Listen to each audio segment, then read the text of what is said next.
Welcome to Episodes from the Garage, the official, unofficial voice of the Elite Girls Rugby League. 12 teams from Connecticut to South Carolina and some of the best girls high school rugby in the States. Listen in for game recaps, stories, interviews, and more from in and around the EGRL.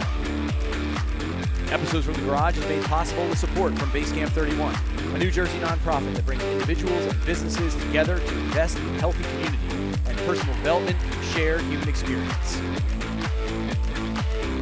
And now, episode 16. Wow, 16. Said we'd never have a number 2. Welcome back, boys. Good to be back. Here we are. Oh, Well, it's on me? yeah, man, you're Well, playing the role of Stefano Aliprandi is William Dobbs. Steph is here, but obviously he can't speak right now. The Big Steph is in Japan, so we have him here with us. By big, you mean just slightly taller than that. Yeah, you have little shoes to fill. Little Steph, it's a pleasure to be with you. So let's go around the room, and then we'll go over our agenda. Sounds good. Start with you. Start with me, Mike Eisenhart. Pleasure to be with you. Jan Monrad, glad to be here. Brian Ahern. Little Steph, and I'm Bill Dobbs. We got a special guest on the line right now, right? Yep, we're going to be going to the green room any second. Yep, but just for today's agenda, we will be going over our Florida Selects tournament that we went to. Starting with Thursday practice, then we'll go to Friday practice, our ceremony, the games, talk about the Saturday games, the party afterwards with all the teams, a little bit of karaoke involved there, a Jim King Award, something new, then a couple people to interview. What are you wearing, of course, and what's coming up in the future? It's a pretty packed agenda. 10 minutes. It's been about 6 months since we were last here, so Yeah. some things have happened. All right, well, let's hit it. So, want to bring... Should we bring in our guest? All right, let's do it. Oh, try that again. There he is. Introduce yourself. Lance Conley here. How you doing, guys? And Lance! great. Great to see you. Thanks for jumping on. Awesome. So Lance, that was his first year as a non-coach at Florida Selects this year. Yeah, it was interesting. It was a very different perspective, and I was able to spend a lot more time with other college coaches, so that was really enjoyable. The kids were great. Agree. Always have a good time in that tournament. Yeah, nicely done. How did you feel about being behind the mic for the first time? That was nerve-wracking for someone who has a big mouth and endless things to say. So it got better, and it got more comfortable, and it was really enjoyable. I have not had the courage to go back and review it yet, but I will soon. No, you did a great job. Yeah, I thought you did well. Yeah, Thanks. that's very cool. Maybe tell us a little bit about yourself, Lance. Yeah, give us a history. Break it down for us. I mean, some people might not know you. I feel like we've known you forever as part of the EGRL because you were pretty much there on day one when we tried something. But, yeah, who are you anyway? I'm just an old rugby guy. I've been around for quite a while. Born in France, sort of initial exposure to rugby there. Grew up in New York City, started playing again at 18. There was no rugby. There was no youth rugby. There was very little high school rugby. Started with Wagner College. I was the worst guy on the team. The entire team graduated but me. And the next year I was the coach and sort of went from there and coached for the better part of 45, 50 years. Played all over the country. Played for New York Rugby Club for years, Monmouth Rugby Club for probably 25, 30 years, Atlanta Renegades, Palm Beach, Florida, Orsuit, Oregon, literally all around the country. I think legend is that I'm part of the witness protection plan, but I'm not buying that. Ended up coaching New York Rugby Club. Started coaching women in the early 90s at Monmouth Women, and for the most part, I've coached almost 95% of my coaches have been women. Monmouth Rugby Club, New York Rugby Club, New York Women, perennial, Final Four team. Then over to Penn State, and I'd not coached. I'd helped the University of Maryland for a while, but Penn State was the first real foray into college coaching, and that was absolutely spectacular under just great head coach, great coaching staff. We had upwards of 14 coaches, put probably 25 players on the national team. And then started with some high school. My wife was coaching high school with the Maryland Exiles, and I helped her there. I retired, helped out at Mount St. Mary's as a club, helped there as a varsity program, and retired a year ago. Nice. So here I am. Yeah, well, that's a pretty extensive history, and we're glad to have you in the mix. Definitely been a fun thing for us, and I guess I should tell the story a little bit. I know production's got some stuff to work out there on that end, but the story, as it goes more recently, is O'Brien and Lance cross paths in Pittsburgh, sort of saluting a mutual friend. And Lance said, hey, how can I get involved with what y'all are doing? And that was a very cool thing. So reached out to me. We had a nice conversation, and he said, love what EGRL is trying to do, and I'd love to support it. If you need an extra body in Florida this year, let me know. I'll head down, which is a pretty big offer. That was kind of great, and it worked out well because we knew Steph wasn't going to be able to be there. Steph is off in Japan touring, which is amazing and awesome, but a gap in the team for sure, as the silky voice often on the other side of the mic. So The talent. So here it was. We had this opportunity, and we said, look, we would love to have you. If you can get to Florida, that's great. Typical rugby fashion. He figures it out. He shows up, and we put him to work. So, yeah, so that kind of gives us an encapsulation. But I think one of the things that I really appreciated with you being there and appreciated for the event was some of that institutional history that you bring. Many of us feel like we've been around the game forever, but you've had an extra 10 or 20 years on us, so it's like we feel like we've seen a lot of changes, and then you've had this additional 10 or 20 years, which really gives it kind of a full circle. So for me, one of the questions I'd like to hear, and I know I ask it to you every time, but I think it's beneficial for everybody to hear, is like, what's your take on how much the girls' game specifically has changed in the last 10, 15, 20 years, or even 5 years, based on what you've seen? I mean, everything. The coaching is better. If you look at the coaches there at the select side, the Midwest Coast, he'd worked with the U.S. under-20s. JoJo working with the West. Josh Sutcliffe with the South team. These are high-level. They're high-level players, high-level coaches. Athletes are just better and better. They're fitter. They're stronger. They have a better knowledge of the game. They don't learn how to win. They're learning how to play the game, and I think there's a significant distinction between that. To see the mobility of the bigger players, the locks and props being really mobile, and players that are all over the park. The second row for the Midwest scored 3 or 4 tries. She was a presence everywhere, and she was 6'2". That's the difference. The 9s and 10s really are skillful. They understand the game. It just all around, it's just better and better. They just, they're coached better. They're better athletes, and we need to start reaping the benefits. And what EGRL has done is spectacular. Exposing these players to colleges and allowing them, the opportunity to play in college is huge. Yeah, that's awesome. I appreciate that recap, and I think that that hits a lot, because it really is the game level, and I'd be interested in your guys' take on this too, and sort of being in the weeds with me, right, is we've seen the level progress even year after year. Oh, and yeah. Each year we're down there, it's like there's a new wrinkle, there's a new depth, there's less of single phase, one person trying to do everything, and now there's strategy involved and kids who can see that happening. I mean, it's good stuff. Well, you go back to 2021 when I took over the Morris girls. Yeah. And then you guys all came in. And go to that team. That was a great team we had. Sure. But the contact area then to now, 100 times different. Yeah. I think even the kicking. Yeah. You two put in a kicking game, and it worked really well. And nobody else kicked. Maybe one or two teams would have a kick. Now everybody's kicking. Yep. Everybody's hit. The hitting is just. One of my friends from Florida came, and he came to watch our first game on Saturday. Sure. And that was his takeaway. He goes, I knew there was a lot of hitting in rugby. He goes, I didn't think it would be in high school girls rugby, but my Lord, how hard they were hitting. Yeah. And he was really a non-rugby guy, knows nothing about it, was blown away by the contact. The other thing I would say is the movement off the ball is exceptional. People know where to be and how to either create space or fill those gaps that are going to be coming 1-2 phases down. So I think just the general knowledge kids are playing with now is just such a high level. Yeah, that's awesome. All right, so we're now going to be joined with our second guest. We're going to pipe in our second guest of the day, and that is one of the players who was at the Tampa event. So Carolyn Melody, welcome. Thanks for joining us. Thank you. Actually, the first captain. First captain of the weekend this weekend, and really one of the players that's been around the event. So that was part of the reason why we asked her to be here, has been with the Selects all 3 years that we've been there, so has seen the progression in the team. And I think, Carolyn, for me, that tees up our first question, which is, what did you see from year one to this past year in the Selects, in the team, in the competition, just in the event overall? The level of competition has been really exciting to see because it's just gone up exponentially through the years.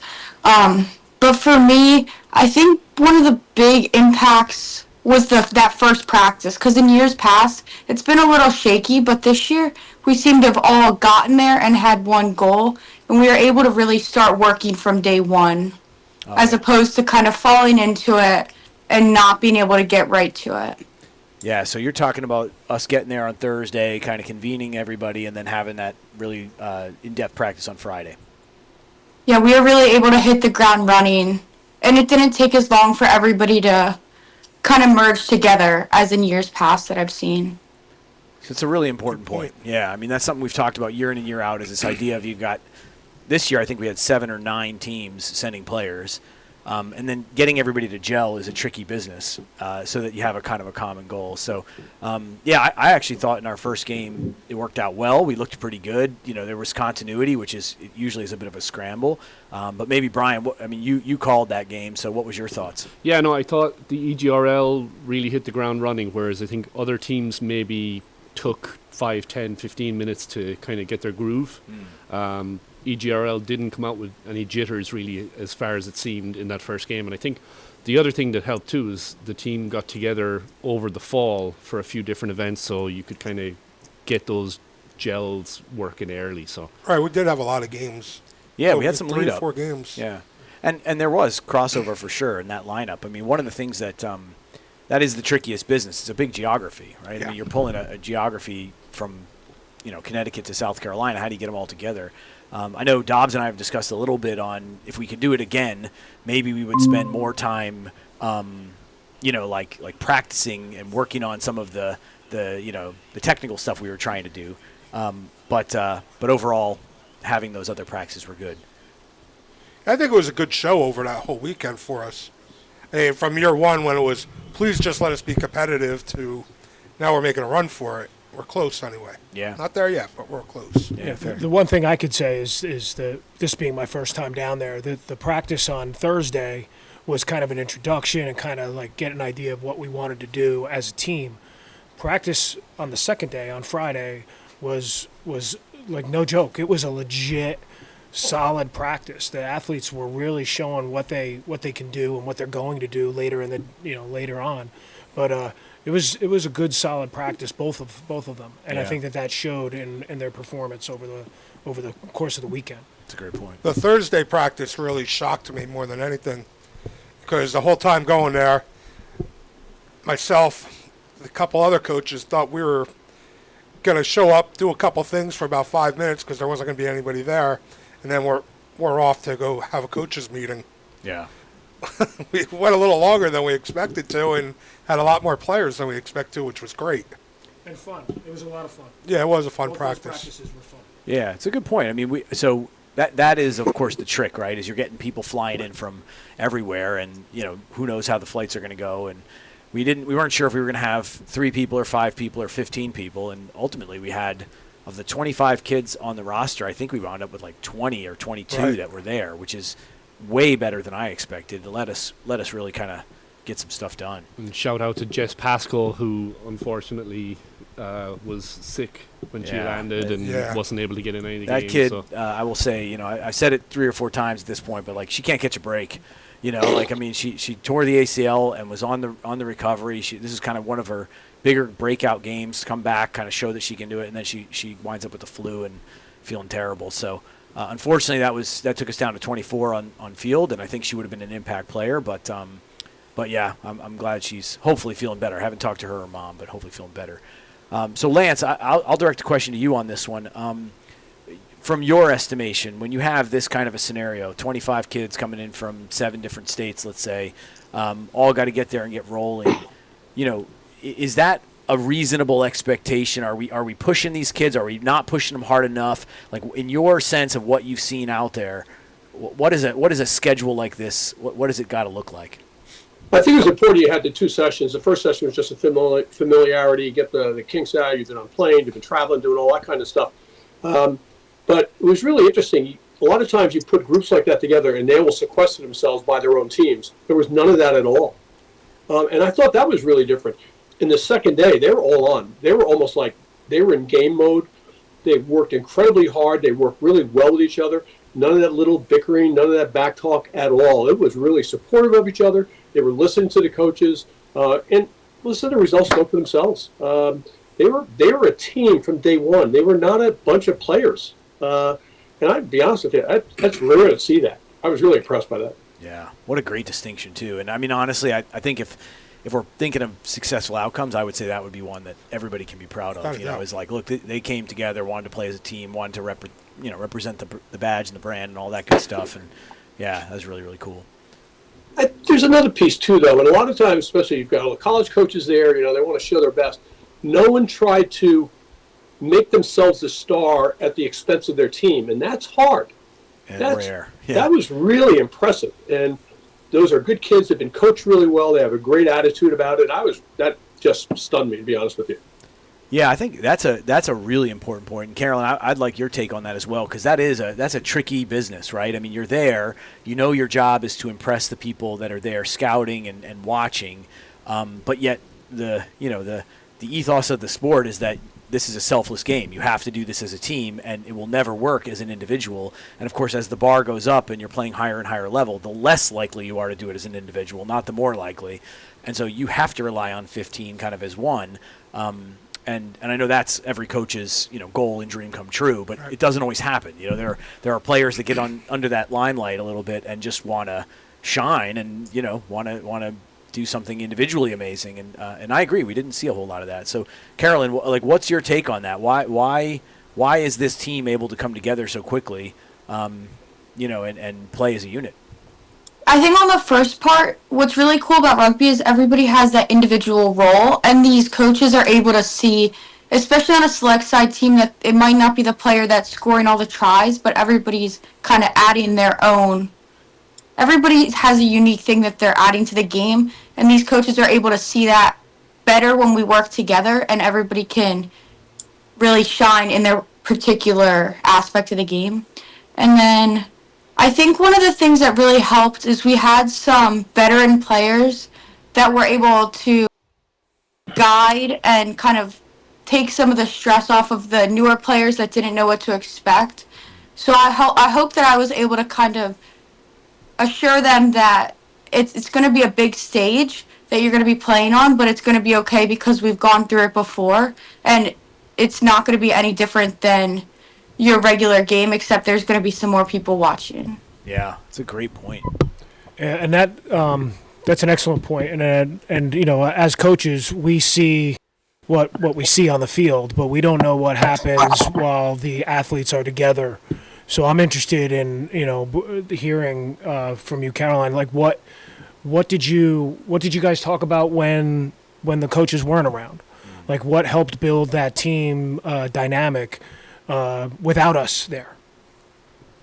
I think, like we said earlier, everybody there, it wasn't cliquey at all. And it's difficult on a select side team to get all these girls together from all over the place. Some know each other, some don't. But everybody seemed from the beginning to just want to get along and meet new people. And that was really cool to experience, because I've played on some teams where people kind of seclude themselves. But everybody wanted to be together. So even after practices, people would, even from different teams, come together in the lobby and hang out, or go to the pool and hang out. And we kind of just talk about what to expect and what our expectations were going into the games, because we had some really high goals that we wanted to achieve. And then we were able to kind of talk about it with people that didn't know what to expect and tell them, this is what it's going to be like, and it's going to be really hard, but you can lean on the people that have done it before to help you get through it. I love that. Having a pool and a beach helps too, right? I know, that pool was really nice.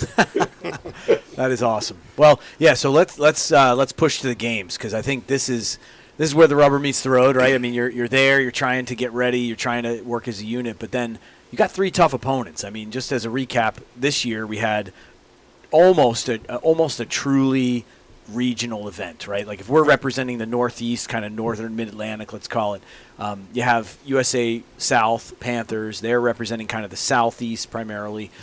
Then you have USA West, which is really the Rockies, and they pulled some kids from Idaho.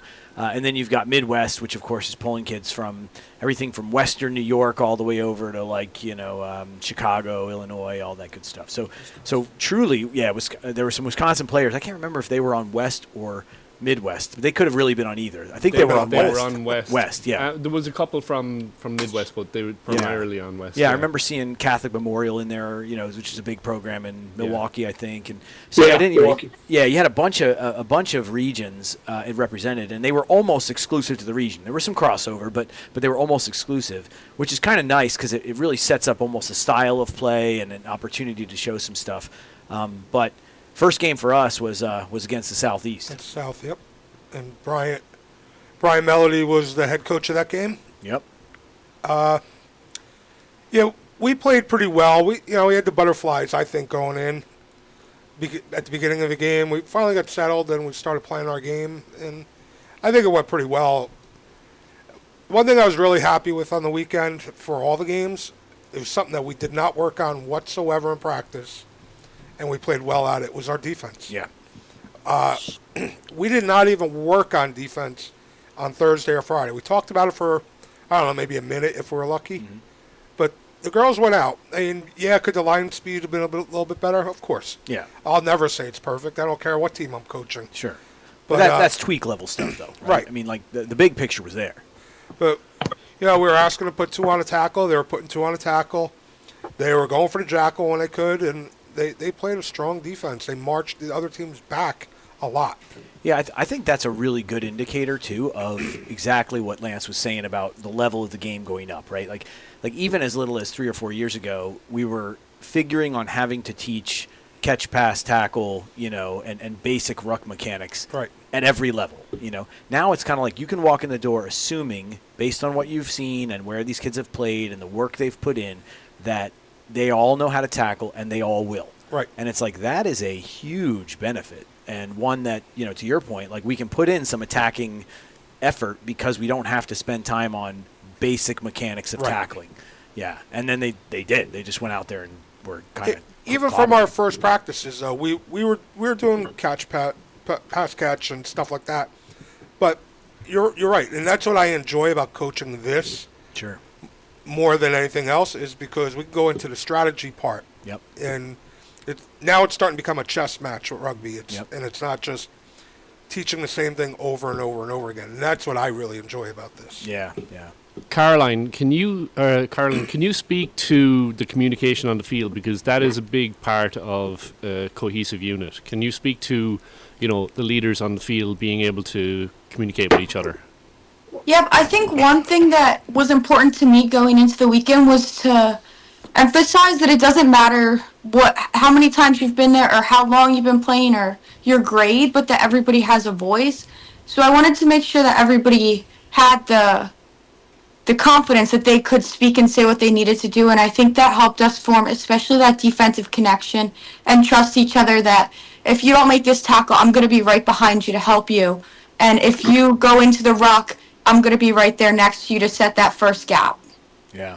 Very well said. Yeah, really well said, and I think it's a great point. And that's one thing that your dad had said before. I think maybe it was Thursday night, and it really stuck in my brain. Is he said, "Hey, first thing we need to do is make sure you all understand that you belong here. Like you're here for a reason. You were selected out of a very large pool, which is a luxury we have at EGRL. There's a lot of quality players that want to play at this event, and so we can select 25 that are really top-notch players, but that everybody goes in with some of those doubts, right? Like, I'm not sure, like, where do I fit? And I have to kind of prove myself, and especially if this is year one. And that lineup was a pretty heavy first-time lineup, like first time at that event. I mean, when we put the hands up around the room and said, how many people have now done this for 3 years? I don't know, was there maybe 3 of you, I think, maybe 4? And then we said, okay, how many people were here last year? And maybe we added another 4. And it's like, all right, so that's like, let's call it 8. Which leaves us a pretty big chunk, 13 or so kids that had never been in this event, which is kind of cool. The interesting piece about communication is, and we all noticed that immediately, that these teams communicated much better. You can only communicate, if you're willing to, but you have to know enough about the game and know what to say. That was really vital communication. It wasn't just, babbling incoherently.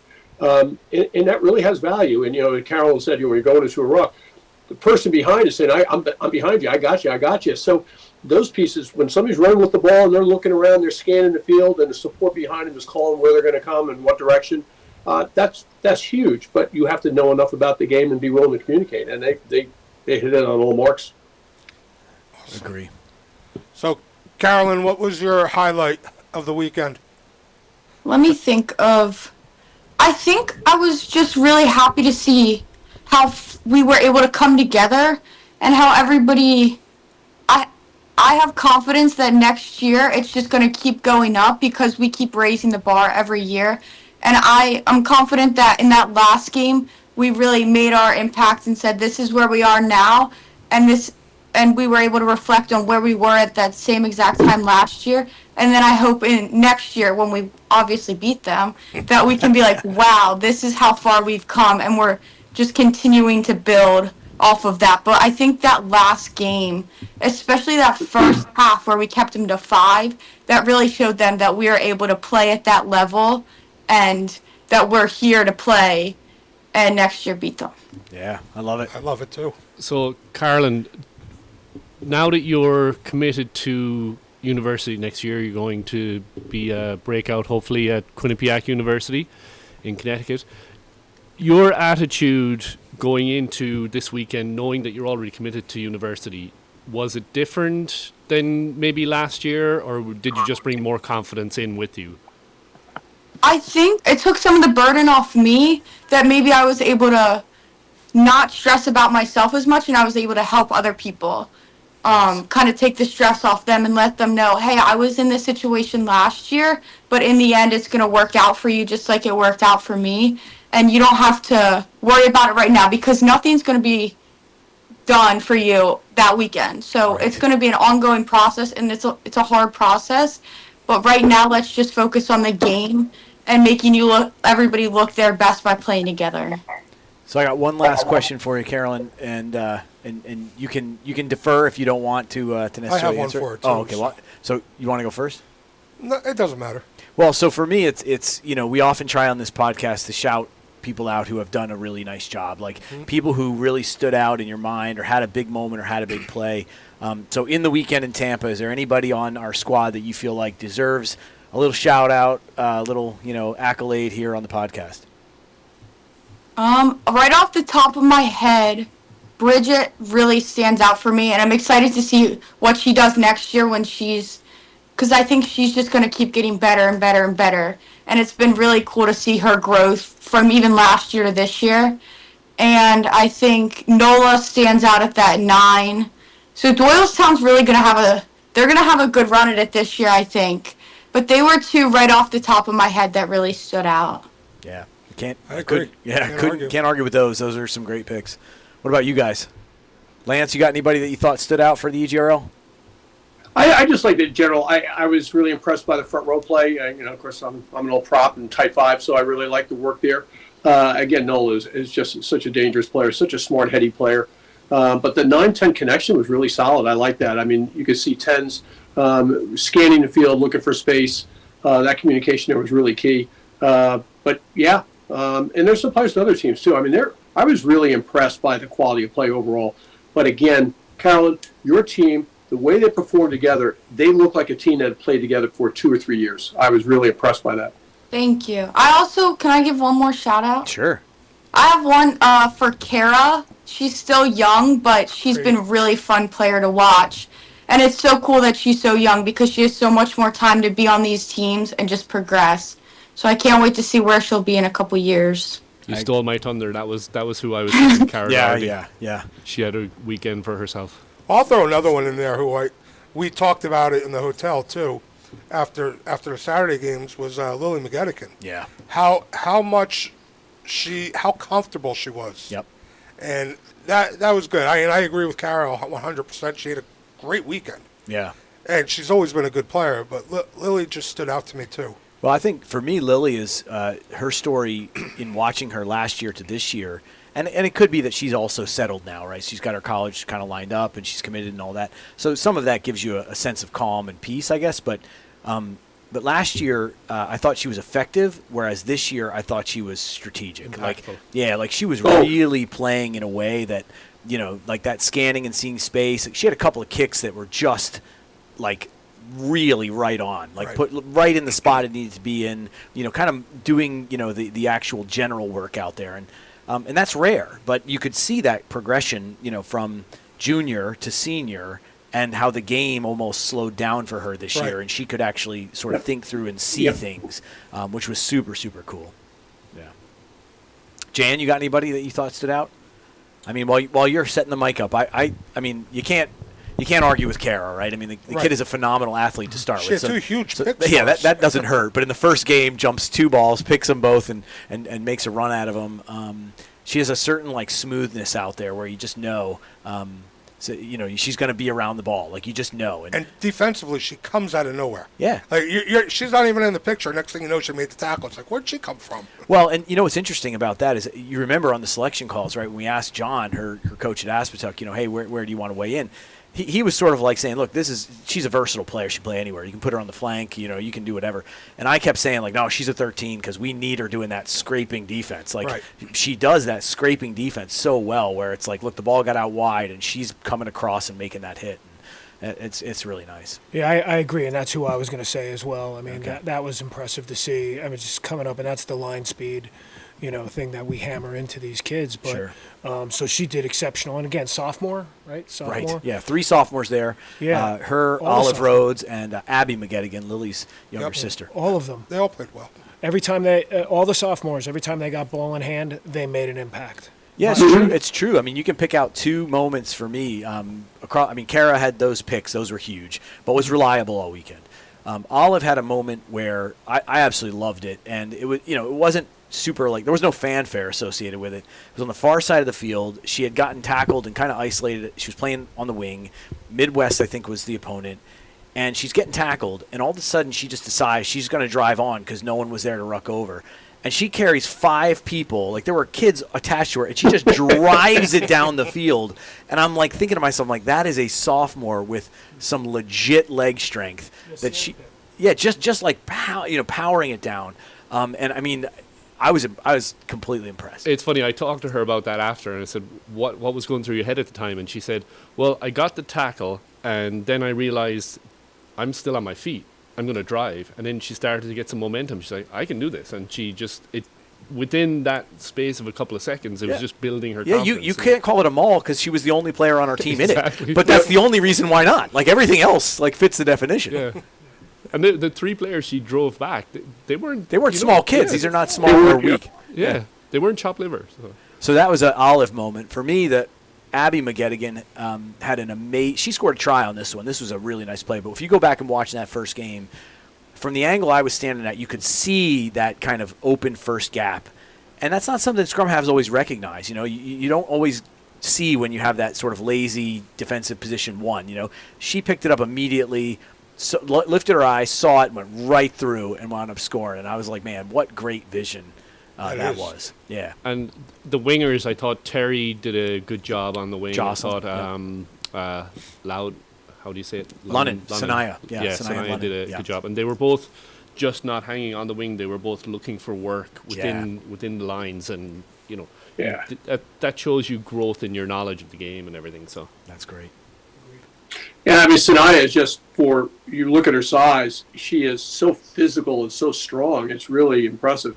And with Lily McGettigan, I had no idea who she was. So we were at practice the second day. I was like, whoa, where did she come from? Nola I knew about, but I had no idea. And I love having 9 and 10 as sisters, too, because that's pretty interesting because they sort of have a sixth sense about each other. That's true. That's a great point. As long as they're not arguing.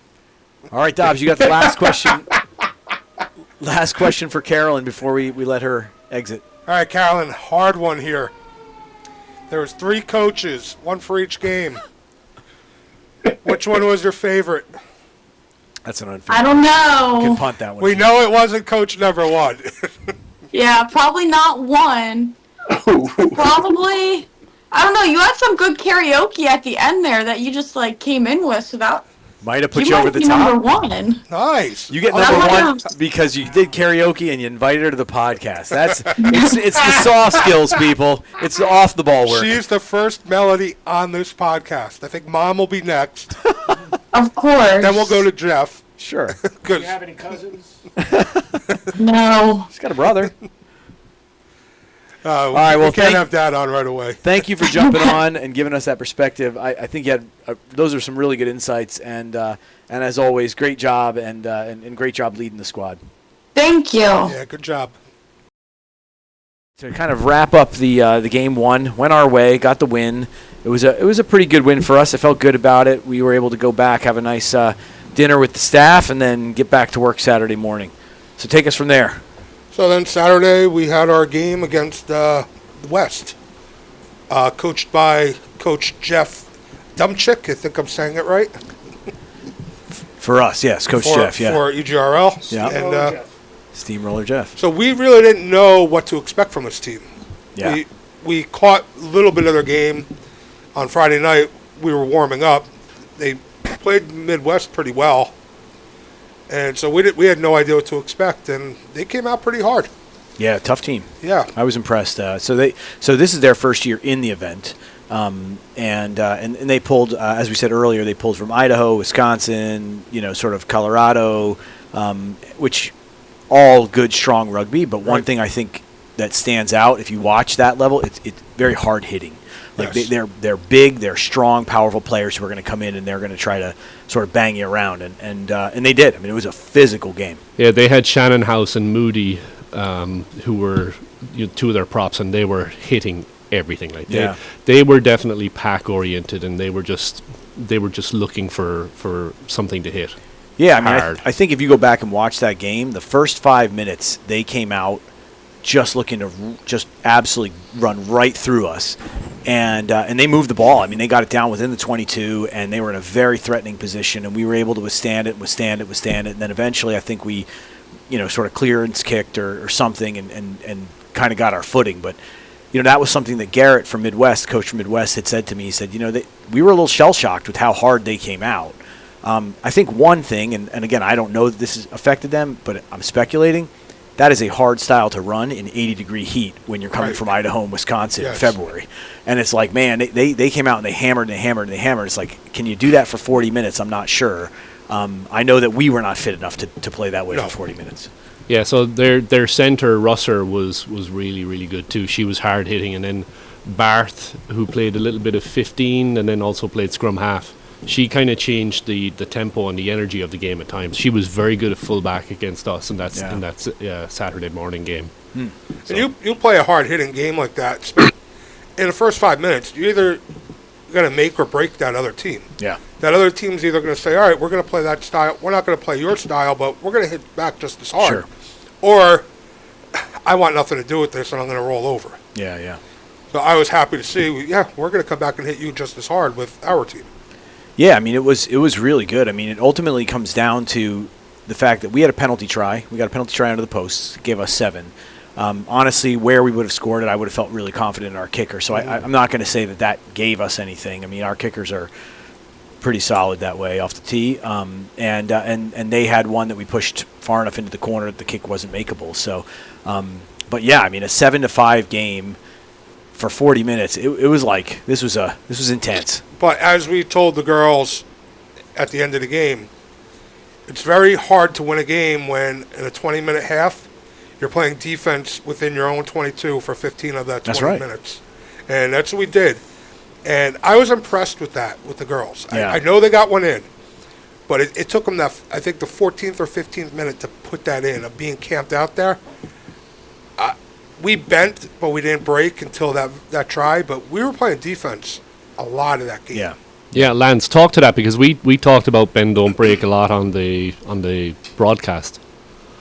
And there's the communication component is absolutely critical. Defenses, you've got to talk to each other. But you could see they were scanning, they were looking up, they were hitting those tackles. And we talked about the battle of the shoulders. They were winning that battle of shoulders. They were in lower. They kept their feet driving, so that was huge. And you mentioned Barth. She's from the Summit Club. Summit have a long history. When I was back at Penn State, we had a series of players from Summit come through Bree Bardo, Kyle Armstrong.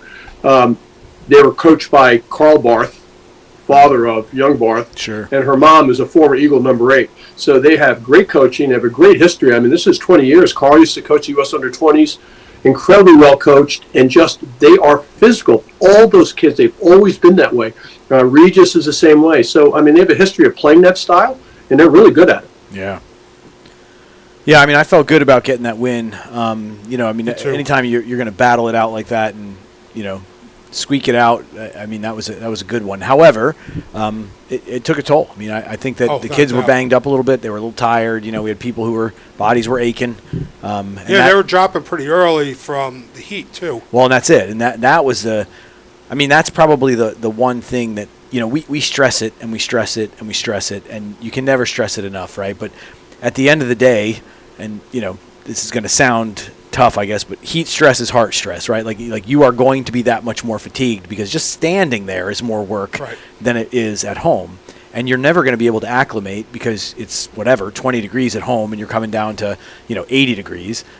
So you better be fit. It's your only chance. And yeah, we were feeling it in that game. We had players who were coming off and feeling it. So that was an aspect for us, trying to keep the body temperatures down. But I think that, our kids were a little beat up, and then to play that last game kind of end of the day in the heat, it was a factor. I'm not going to say it was the factor. There was quite a break between that first game and the last game as well. So that can take the energy out of you, just nervous energy waiting to play. You're burning off calories. So. It's fair. Yeah, it was a long time. That was the way that the event was seeded essentially was Midwest won last year. They got the first seed. We were the runner-up. We got the second. USA South was in last year's event, so they got the third, and they were behind us. And then West, being the new team, got fourth. If we kept that logic, I don't know if the group will, but if we kept that logic, those two would flip. It would be us. It would be Midwest, us, then West, and then South. But remains to be seen. Unless we get into the bigger and better, which we'll discuss another time. Yeah.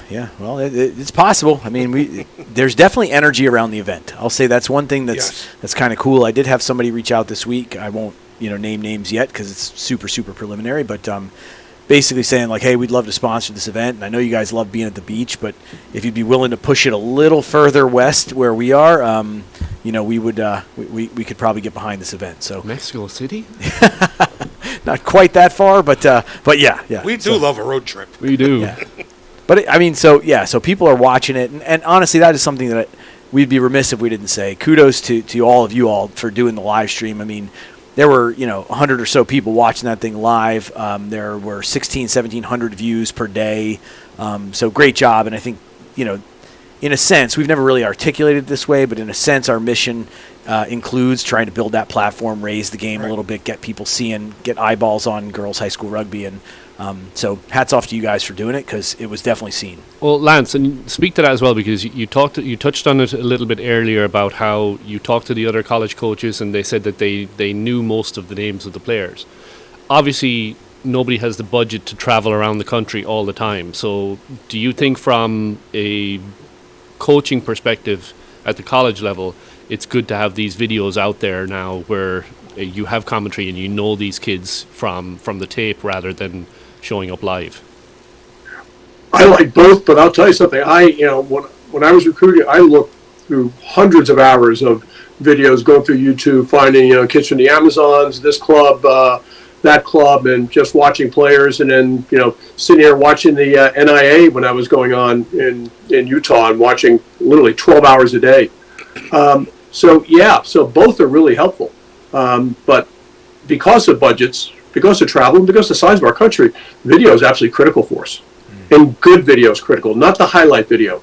Seeing a wing score 2 tries doesn't tell you anything about how they played. Yeah. Right. So just to follow up on that, if you had a kid who's interested in your program and they're planning on sending in tape to you, do you want to see a highlight reel or do you want to see some complete games to where you see how they react in the tougher situations rather than when everything is sunny and rosy?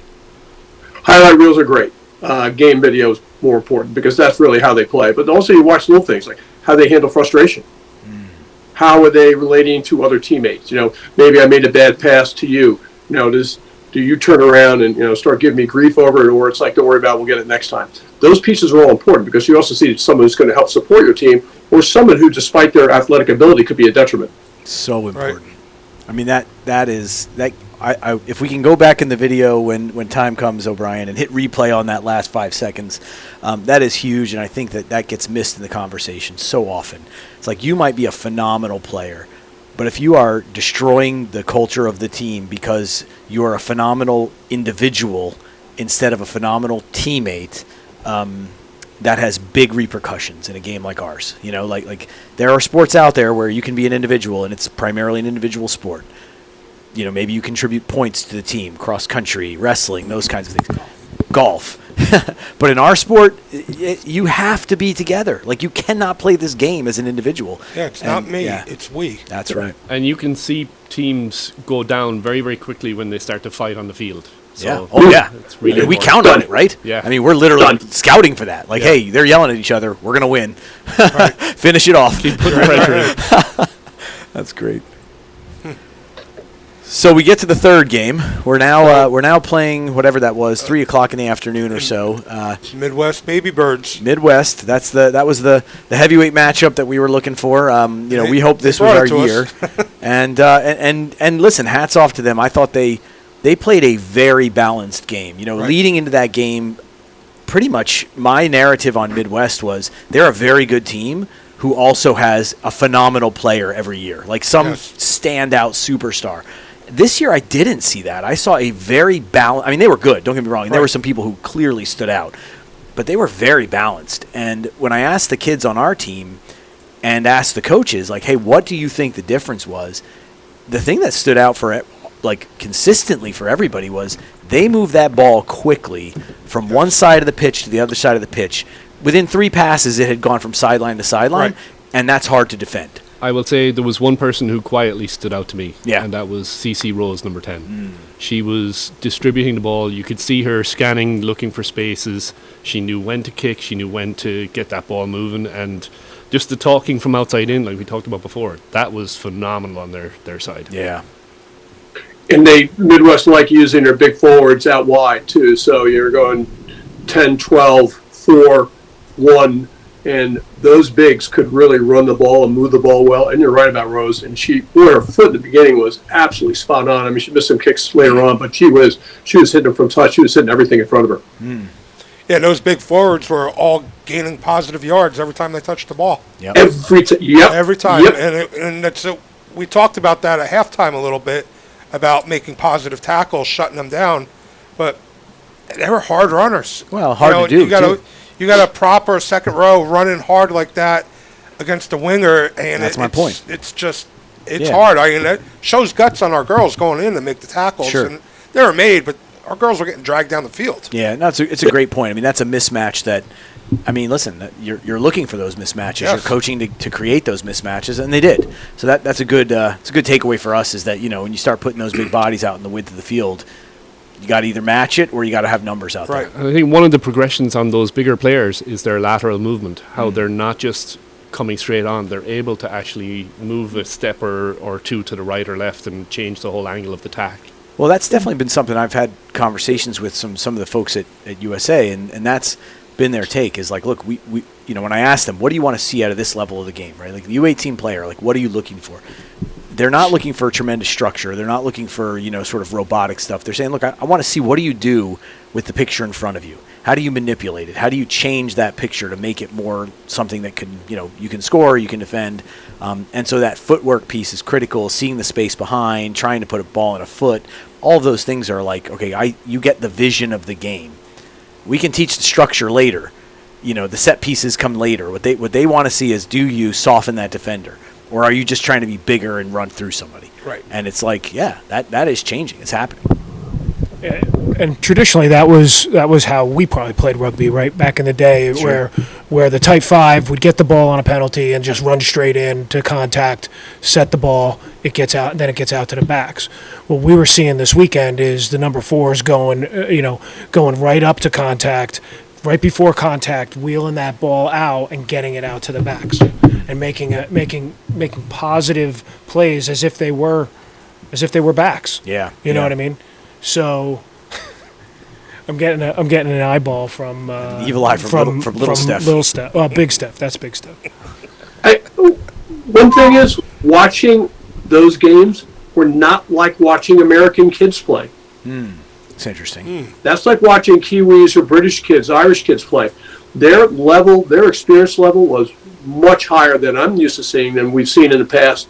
But seeing those bigs running beautiful lines too, the five from it was a 4 or 5, the tall red hair player.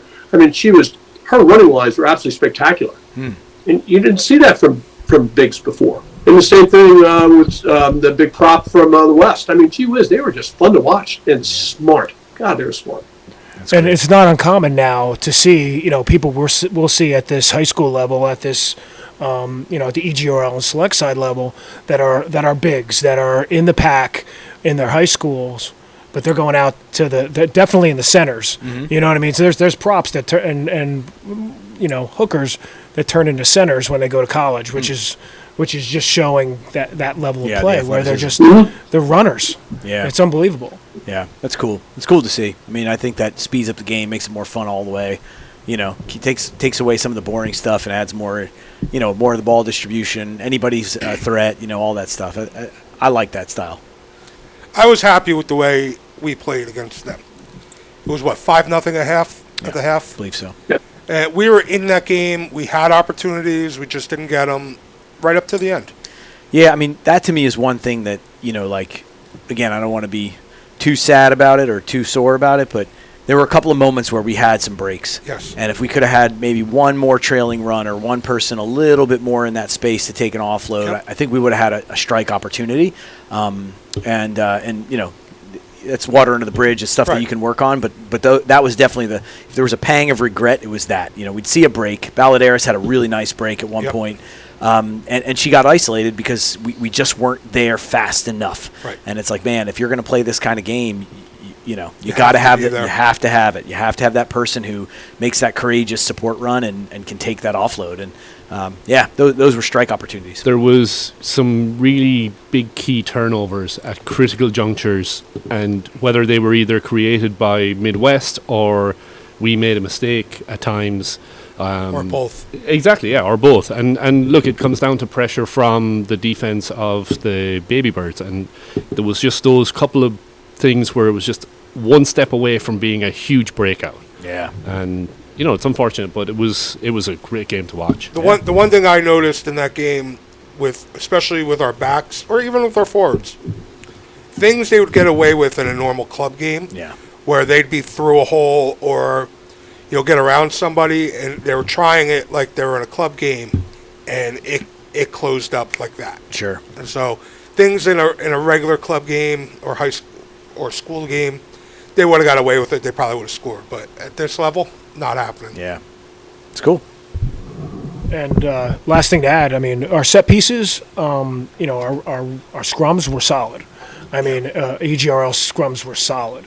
All 3 days, I thought. Yeah, all 3 days. Let's not talk about lineouts. Okay, then I have nothing left to say. Good. No, I agree. That what most people may not know is that those front rows were essentially new. I mean, Rebecca doesn't typically play front row. Catherine O'Boyle doesn't play typically front row.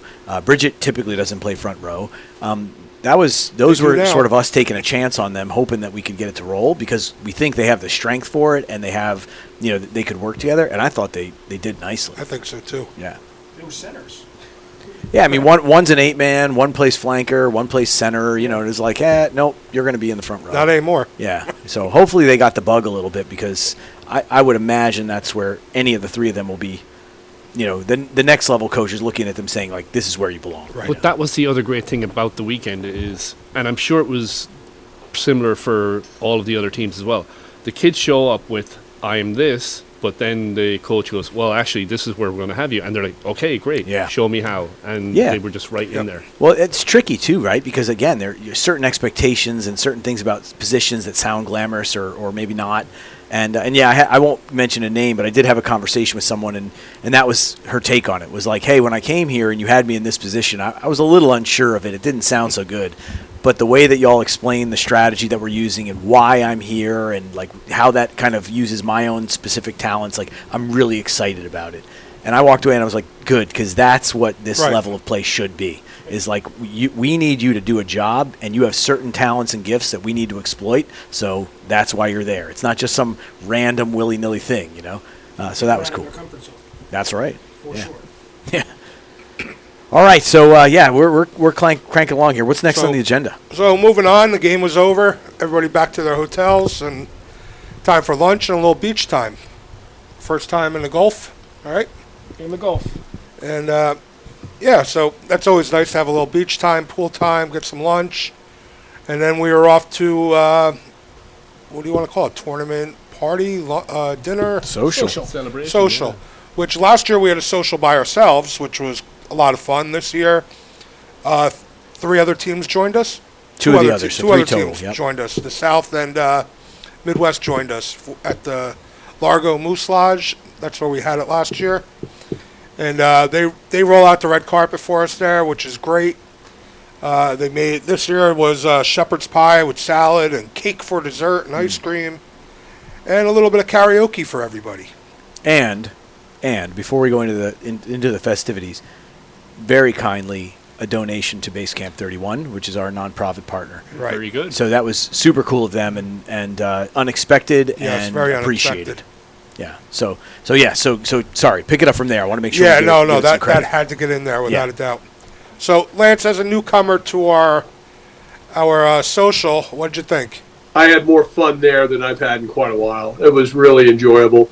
Great being with the players, but just being with the coaches. Listen, we don't get to have social moments with guys like Murph and some of these other coaches, so we were able to do that, which really was a lot of fun. It was just a great environment, really was. And no one would have been, your kids could be there and have a lot of fun too. It was just really enjoyable. How about a little bit of your wedding song that you performed for us? Yeah, Manamana, yeah. We'll just leave it at that. We tried to get you. That is the first time I've ever done karaoke in my life, so that's the truth. You killed it. You did it great. That's it. Got to start somewhere. Yeah, right. No, it was great, and I think that is a huge. It's an important part of the game that could get lost, as the sport kind of grows in the States and it becomes a little bit more of a serious sport. It becomes a little bit more like the rest of the serious sports where you go out and you play and then the kids scramble off to the next thing and they're like, it's there. And, at least in my experience, I'm assuming it's everyone, at least in our peer group, age group, the social afterwards is a huge part of the event. It's the culture, it's the lifeblood of the sport that you can play really hard, beat the brains out of the guy across from you, have a great time afterward and still sort of like hug and say, hey, great job, and I'll see you next year. And it's super unique, but these, like these kids these days don't get that. They just don't have any part of that.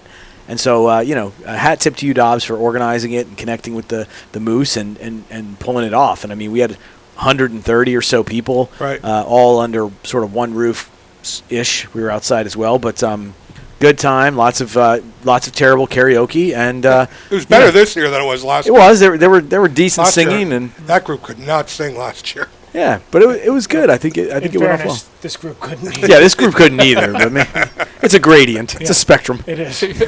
But I have to hat tip to the people at the Moose because they made my life easy setting this up. A couple texts to George, and he's like, "Yeah, we got this. Just need to know how many people and what time you're going to be here, and we'll take care of the rest." So made my job very easy, which I'm thankful for. We were a little luckier with the weather this year, so we could all get everybody outside. Yeah, we had some rough rain last year. This year was just beautiful. Yeah, and that tiki area really made it nice. Yeah. The outdoor space. And in fairness, all 4 teams were slotted to be there. Just because of scheduling and flights, they were not able to join us. But everybody wanted to be there, which I thought was really great. Yeah, a lot of the kids from West had flights immediately after those games, so maybe next year, now that they're in and they know what's going on, they might stay the extra day, and teams are trying to save money as well, so one less night in the hotel. I think that's an important point, and I know we've traded some emails this week on the EGRL side, and I'm going to put it out there because I think it's important, and I really think the rugby community has to get their heads together on it. One of the things that I think is a hallmark of our sport is we want this to be an inclusive sport for everybody. And as these events go further and further up in their quality and their level, it becomes more and more expensive, and it becomes a burden. And there are people who are getting excluded as a result of it. And I know it's a big deal to us. We work really hard to try to figure out how to make that not the case. But your point is a really important one. The expense of it is starting to block people from taking part. And we all have to come together and figure out how to do this, how to get sponsors, how to get benefactors, how to find people who see what, is happening and try to, do these events. And I think it can be done. I mean, there were, 4 teams from around the country representing a lot of great schools and states and you name it. But I think that's one of the challenges we're going to have to wrestle with. As this sport gets better and people come from further away, it's getting more expensive, and life's not getting any cheaper, so it's going to start to exclude people. Well, and I hate giving compliments to any of you, but I think you guys on the management side of things do a really good job of keeping the costs as low as possible. There are still costs because there's still things you have to pay out for, but I think you guys do a really good job of being very, very cognizant on what those costs are to families. So, good job there. Well, that's a big thing about. Most of us here are Moose members. Sure.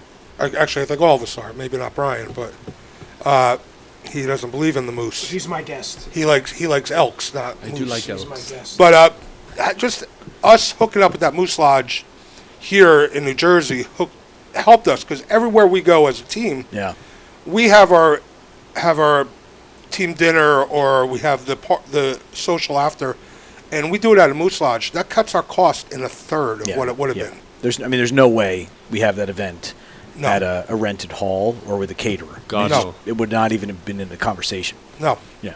So So- that's a fair point. And they did a great job. And, I now this being our second year, I had a chance to just kind of say to George, like, hey, I just want to let you know, this is such a great thing you do for us, and we're so happy that you do it. And he was like, we love having you guys. We hope you come back next year. Like, this makes our night. It's like, it's super cool.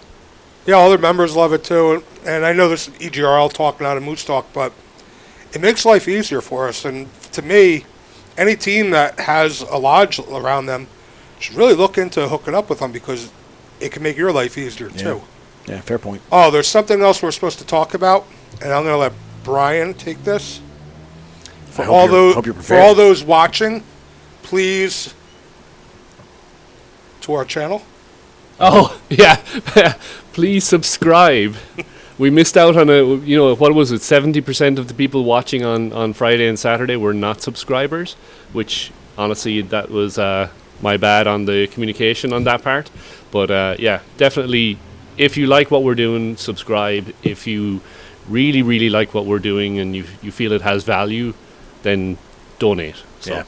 A rumor had it you said it, but that's when the voices weren't going out. Oh yeah, no, my best 5 minutes of the broadcast all weekend was the first 5 minutes where you couldn't hear me talk. So I spent It was definitely all of my his most energy tense there. 5 minutes. That's for sure. Oh boy, was it? Your wife been telling you that for years? Yes, exactly. Yeah. That's pretty good. So we had the social, got through that. It was a great time. There was some good karaoke. I'm not going to say that, I don't want to jump into the what am I wearing, but, there was a particular rendition from the Man in Black that I was impressed with. Big guy with a red beard, got up, did some Johnny Cash. Well done. We'll just leave it there. Well done. That's all I have to say. Couldn't get Nugget up there though. Oh, We tried. you gave it away. That was too easy. That was great. She ran fast. I couldn't catch up to that kid. She was too fast. She wanted nothing to do with it. That was good. And we had Brandy over there. That was good. Yeah, that Yeah, was. you did well. That was. New Jersey song. So, well, you brought up what are you wearing? Should we do it? I think you should. Where we starting? Start with you. We'll go Start with around. me. Well, I'm back in black, so that was purposeful. I got the Morris hat on today, and that's a signal to myself and all of us. Like, that's it. Selects is now beyond us. We're past that phase. Now it's time to hit the spring, get strong on the spring, and get the Morris kids ready to roll. So I'm excited about it. Going to be a good season. Can never have enough numbers, but I feel like we're in a good spot and we're going to be competitive. So back in black with a little bit of red. So I am wearing my Leinster Plus shirt for Ireland playing Wales today, but it's mainly Leinster playing Wales, but good job by Ireland.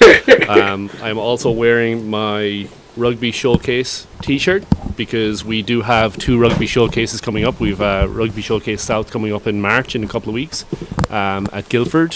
Shout out to Christine Newcomb down there, who is absolutely fantastic. And then in June we have the Rugby Showcase East in Clinton, New Jersey. So Nice. All right, today this is. I have to say, this is under protest. This is my least favorite part of the podcast. It's a little cringy, but I'm guy who wearing has 4 a outfits Munster jacket, or as they say over there, I think jumper, right? They call it a jumper, something like that. What are you laughing at? Whatever. And then I have an Irish quarter zip, and then yeah, The guy who hates this part. and then well, that's why I'm going overboard. All right, and then I'm wearing an army shirt.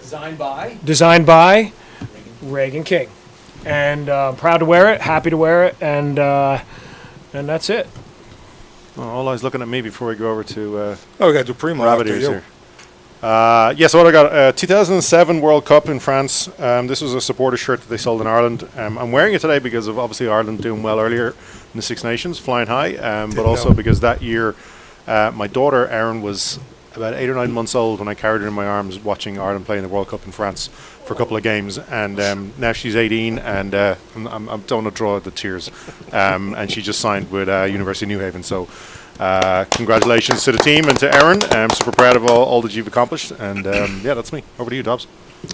All right, I am wearing these rabbit ears. These were a gift from 2 players, Maya, I'm going to say it wrong, Sarah. and Maya Copney. Maya Copney and Sarah Butler.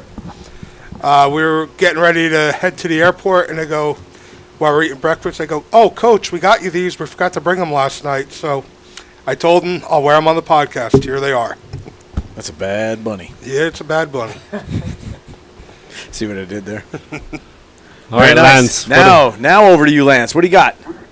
Well, I'll see if we can get it here. It is my Monmouth Rugby Club 50th anniversary shirt. Last year they turned 50. Same year Morris Rugby Club did 50, and we were big rivals for years.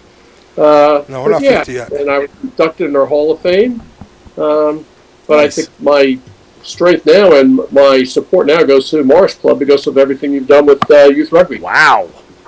That's an exclusive right there. We'll take it. Yeah, a lot of guys are going to be really pissed at me for saying that, but oh well. Allegiances. Hey, Wow. we allowed Why that shirt to can't come on the air. we be Can't help it. We will Why make sure word can't- gets out. Oh, sure you will. It's the least we Well, can Brian, do. clip that for the Instagram. There it is. That's pretty good. Oh, it's a good-looking shirt with a little, who's that, Lomu over your shoulder? Yeah, Nicely Jonah done. over my There it is. shoulder and a bunch of guitars over every other direction. Can All you right. play them? We got Primo in the corner. He said he didn't want to jump on, but we're just going to say he is also a man in black today. So, Oh, it's something with U.S. military, I'm guessing. yeah, let's go with that. Something with having a daughter in the military. His hat is Army. If he won't come on, his hat can't. Velcro's really good on that hat. It is. Wow, that's impressive. His hat can't There we come go. on, he will. There we go. All right, not a bad look at all. Well done, sir. Well, so yeah, I mean, this is the busy part of the season, right? So Tampa is, in a sense, kind of the unofficial kickoff for our spring. It's a really nice thing to have all that, that 25 go down and play in the warmth and get a little taste of rugby. But now it's back to action at the club level. So all of them go back to their clubs, and then we hit the spring season.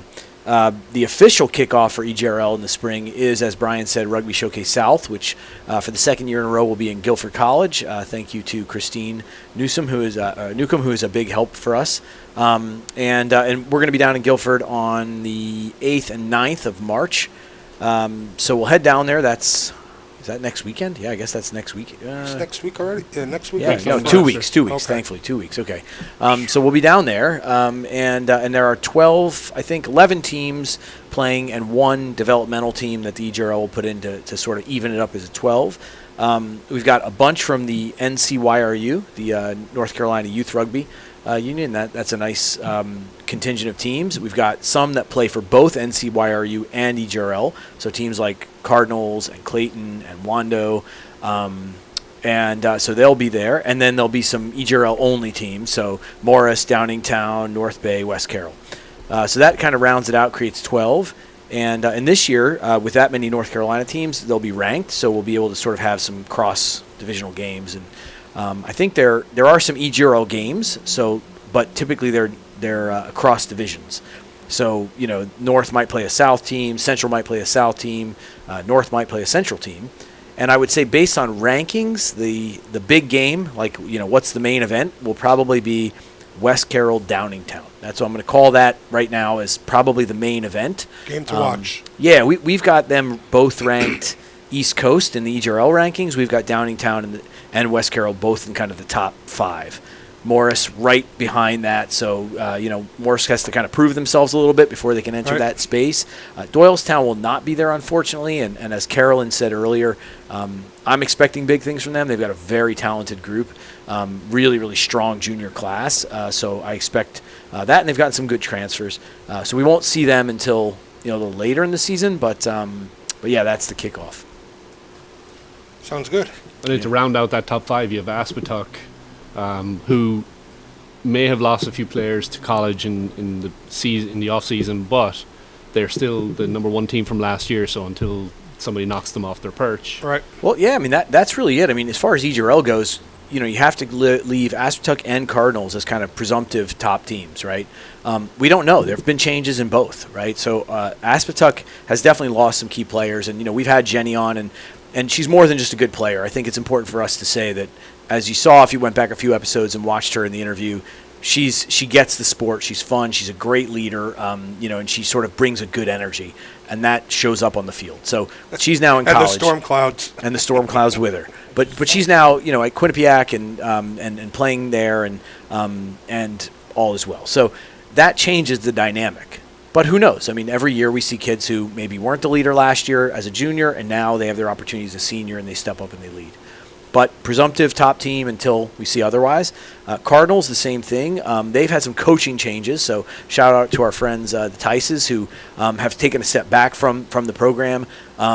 Sad to see them step back from the program, but we're hoping that, in that moment we can quickly grab them and get them more involved in some of the EGRL work. Great people, care about the sport, and I would say, in my opinion, have a very good understanding of the culture of the game. Yes. And like they make it fun for the kids. They're having a good time. I'm envious of their energy many times. I tend to get serious and focused, and they're keeping it fun and light. And I think that's a really nice thing. And so sorry for their program, the Cardinals program. I think you're losing some great people there. But on the flip side, maybe we can find a role for them and get them more involved. I know. I think Jeff is going to be down at Rugby Showcase South doing a little commentary with us. Yeah, exactly. Yeah. They've already signed up for it. So that's good. We're happy about that. But again, still the presumptive number 1 until we see something different. And then last year in the playoffs, Morris got to the finals.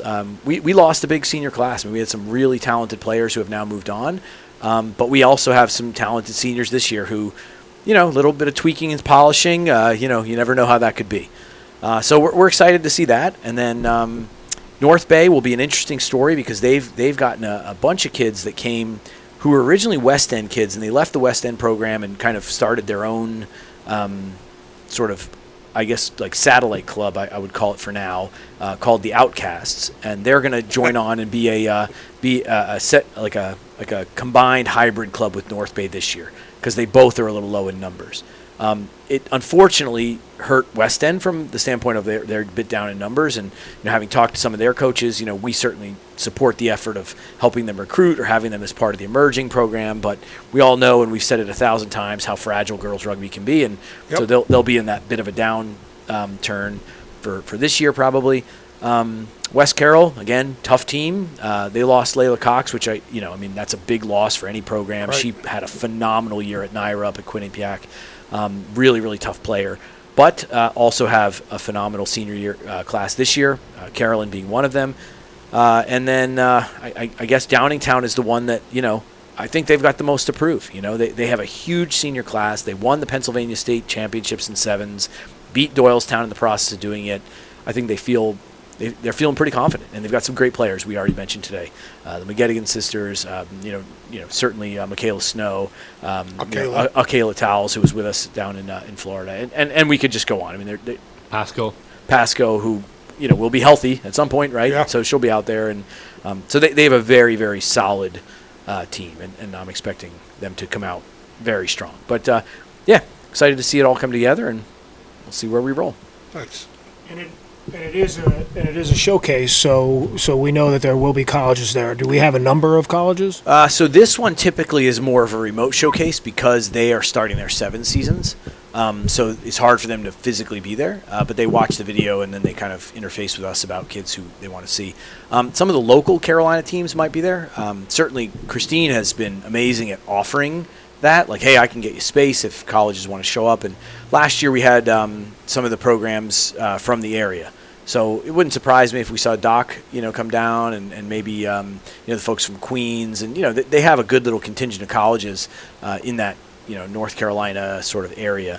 But I think it'll probably be hard for some of the Northeast schools to get down because they're either playing 7s or they're right in the thick of things. But we know that they are watching, so. Yes. I mean, without a doubt. I mean, because of the way they reach out, right? They could never have as specific questions as they do if they weren't. So yeah, that's always a good thing. And we do. We offer that up and say, hey, let us know if there's anybody you want us to connect you with. And I will say we got some very, very nice kudos on that effort all in Florida. People saying thank you for making these connections. So Don't want to lose this part with Christine. She does a wonderful job for the showcase. She lines the fields, has the fields all set up for us. We don't have to do it, which is, to me, Brian would have been doing it this I know year. how important that is to you. you've mentioned it. Important that is to you. But and she keeps everything running. Anything you need, yeah, I'll be right back. I'll get it. I'll take care of it. She does a great job. Yeah. And honestly, she's another true believer that has been with us kind of since we started the inception of the first Rugby Showcase East, or Mars as we called it at the time. She was there that first time, and she's been back ever since and has been really supportive of everything we're trying to do and trying to do more to help us as well. So Fair. for sure, she's a big part of it. Because it only helps her program too. I mean, she was building that program when she got there. So From essentially nothing. It's definitely a great relationship, EGRL and Guilford. Right. Yeah, one cool story on that point of kind of having her, her showcase her own space, right? There's a player from Corning that's going to come down and play with West Carroll because Corning can't make the trip, who is committed to Guilford and said, I just want to get down there and play in front of my future coach, and, would it be okay? And they have, West Carroll, I guess, has a player who's also committed, so they're now becoming friends, and they're going to play together. It's kind of neat.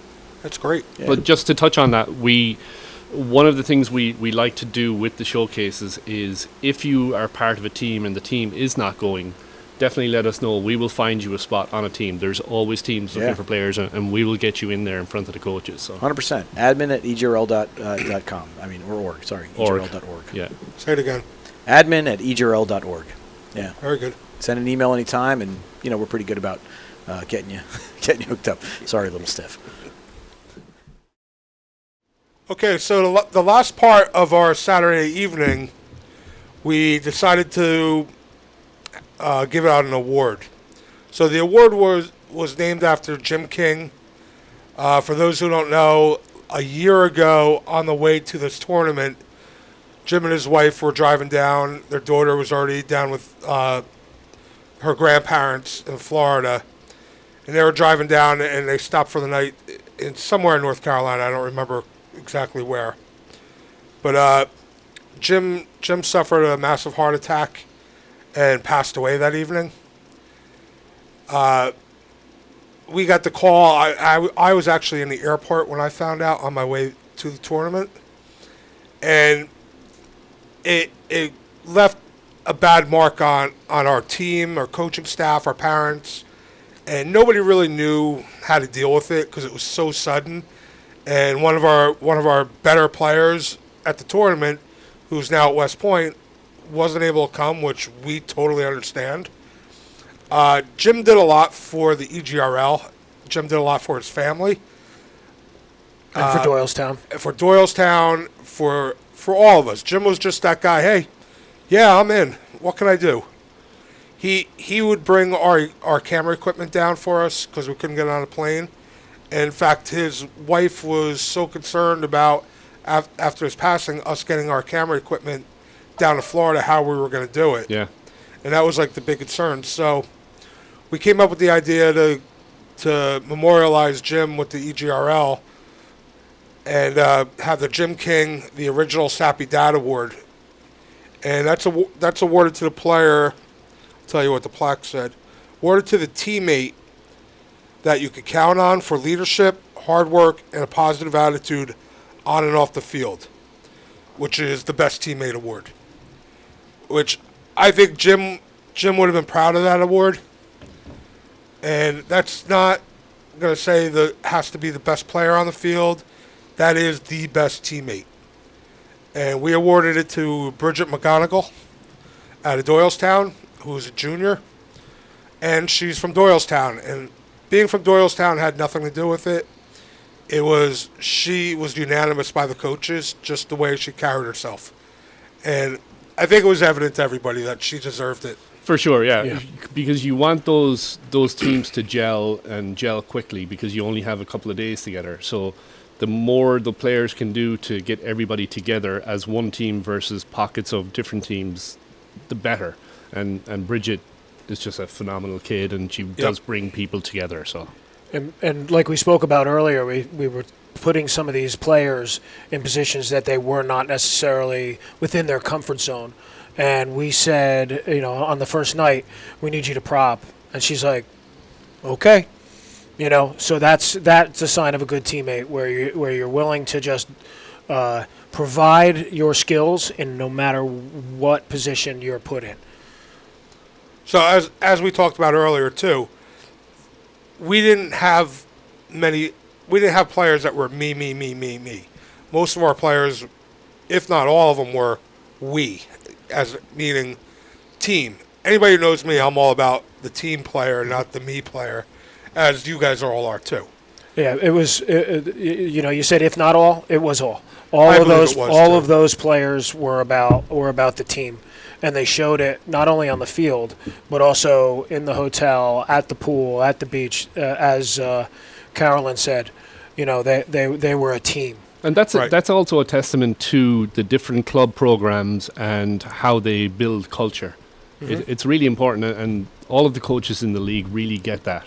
So yeah, and we can and we could be on other sides of the field, when we're playing each other, but the relationship of the coaches is really phenomenal, and we kid around with each other, but I think since the beginning of the EGRL, the coaching staffs, coaching staff of each and every team has bonded through these girls, and I think that shows to the girls, and then they bond. So it's when we're on the field, we're rivals, major competitors, but when we're off the field, we're friends. And Jim King was absolutely a part of building, that, within the EGRL. So yeah, he did a lot for Doylestown. He did a lot for the EGRL, and he was just it's a great family and super guy. So gone way too soon, obviously, but hopefully his memory will live on in the EGRL. For the girls and parents who didn't have the pleasure of knowing him, he was one of the good ones. He really was. It was always how can I help, whether at Rugby Showcase East whatever year that was, second year, the second year he ran a camera almost all day for us. Bringing our equipment down. Hey, I have an idea. You guys. Keep saying Sappy Dad, here's the meaning, and he wrote the meaning to Sappy Dad. And just a lot of little things that nobody realized, but Jim was involved in a lot of it, and always in a positive way.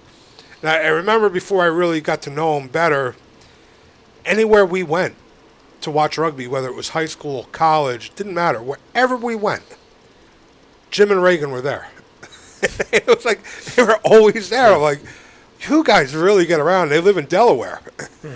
And it's just, but Reagan's doing really good at West Point, and she seems very happy, which I'm happy about. And yeah, but Bridget definitely deserved this, and I'm really happy it went to her. Yeah, fully deserving. Any final thoughts, Brian? Nope. Can't wait for the season to get started. Yeah, and a great weekend, great beginning to a great season, and I'm proud to be involved, and I thank you guys. Well, I'm happy to be stepped back a little bit and not traveling as much as you guys will be. But close one door, another door opens, and unfortunately, I'm not going to have any free time now. The windows will be open as well. So, but little Steph, you got anything to say, little feller? No, I'm good. Oh yeah. Oh wait, I know what Steph wants to say. Go Eagles.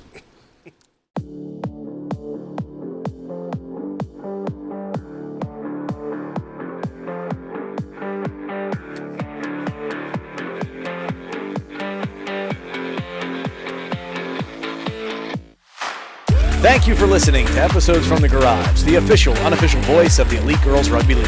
If you enjoyed the content, be sure to subscribe to our YouTube channel at Elite Girls Rugby League and follow us on Instagram at Elite Girls Rugby. Special thanks to our producers, Team O'Brien, Nelson Primo Galarza, and Bravo the Production Dog. Thanks to our guests, Lance Connolly, Carol the Melody. Thanks to Largo Moose Lodge and George, their fearless leader there. Pelican Rugby in St. Petersburg, Florida, USA South, USA West, and of course Midwest Baby Birds and Garrett Fisher for inviting the EGRL Traveling Circus to play a role in the Territorial Championships. Special congrats to Coach Jan Monrad, who finally got his coin. See you next time!